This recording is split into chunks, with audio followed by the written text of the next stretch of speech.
السلام عليكم ورحمة الله وبركاته. ازيكم حبايبي؟ عاملين ايه؟ كل سنة وانتم طيبين. النهارده بقى هعمل معاكم صينية بسبوسة بالطريقة الأصلية المظبوطة جدا جدا عن تجربة وعن سنين. معايا نص كيلو دقيق سميد، هحط له نص معلقة بيكنج باودر، نص معلقة صغيرة من البيكنج باودر، وهعاير كل المقادير بعد كده بالكوباية دي، كوباية ثابتة معايا هعاير بيها كل المقادير. كده يا حبايبي أول حاجة هعاير كوباية إلا ربع من السكر العادي بتاعنا، دي كوبايه الا ربع، وكوبايه الا ربع من الحليب اللي يعجبك. لو عندك حليب دسم عادي هيبقى احلى من المعلب. كوبايه الا ربع من الحليب، وكمان كوبايه الا ربع من السمنه، وطبعا سمنه بلدي عشان تدينا نتيجه وطعم ممتاز.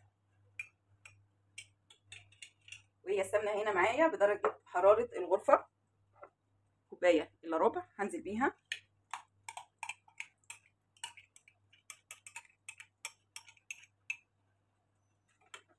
كمان هحتاج للخليط معلقتين من عسل الجلوكوز، معلقتين كبار، وبس بيبقى قاسي شويه، فانا هاخد معلقتين لاني الطاسه دي هاخدها دلوقتي على النار، هنسيح حاجتنا دي كلها من غير ما نخليها تغلي. هننزل بمعلقتين من عسل الجلوكوز ونروح بقى ايه على النار. دلوقتي يا حبايبي الخليط بتاعي جاهز اهوت، دوبت السمنه واللبن والسكر وعسل الجلوكوز مع بعض. بصي لازم يبقى دافي، يعني تحطي صبعك تتحمليه، ما ينفعش يبقى سخن، لو سخن يبوظ معانا البسبوسه بتاعتنا. هنقلب نص معلقه البيكنج باودر وننزل بالخليط بتاعنا كله. بسم الله، ننزل بالمقدار بتاعنا كله،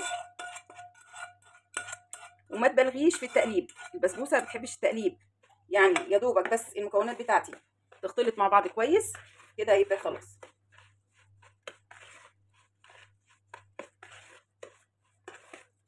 بسم الله ما شاء الله، يعني هتطلع معاكي ان شاء الله باذن الرحمن صينيه بسبوسه نمره واحد، احلى من اللي بتشتريها من بره مليون مره. انت ضامنه ان انت حاطه سمنه ايه، ضامنه نظافتها، تبقى معاكي زي الفل باذن الله. كده خلاص مش هنقلب اكتر من كده، هي بتبقى تقيله مش خفيفه زي ما انت شايفه كده. قلبناها كويس كده خلاص، مش هنقلب اكتر من كده، هي كده خلصت.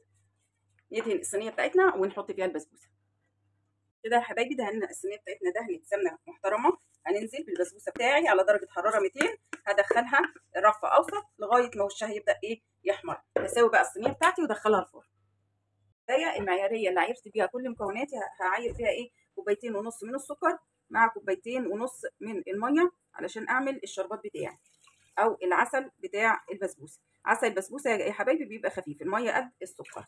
كوبايتين ونص سكر وكوبايتين ونص من الميه، واول ما تغلي هديها عصره ليمونه 5 دقايق على النار، هطفي عليها اديها سنه فانيليا وحته سمنه بلدي تزود التيست بتاعها، وبعدين نشوف. دلوقتي يا حبايبي الشربات بتاعي خلاص، حطيت له سنه فانيليا وهحط له معلقه من السمنه البلدي، وخلاص هطفي ايه عليه ونروح نشوف البسبوسه بتاعتنا بقى. بسم الله ما شاء الله، صينيه البسبوسه بتاعتي اهي جاهزه اهيت.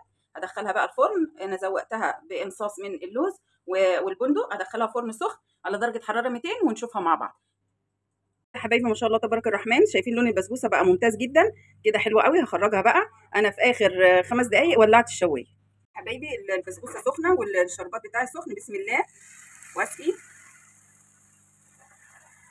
وما تخافيش، هتاخد مقدار الشربات بتاعك.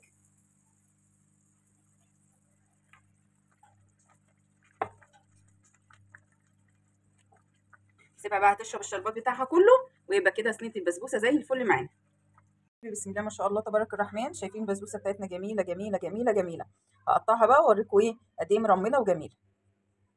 كده يا حبايبي هوريكم قد ايه البسبوسه بتاعتي. بصوا ما شاء الله تبارك الرحمن، شايفين مرمله وجميله ازاي، ممتازه ممتازه ممتازه. وشايفين طالعه ايه عامله ازاي زي الفل. بالهنا والشفا، وجربوها، مقادير مظبوطه جدا جدا جدا جدا، ويا رب تعجبكم. كل سنه وانتم طيبين، ومع السلامه.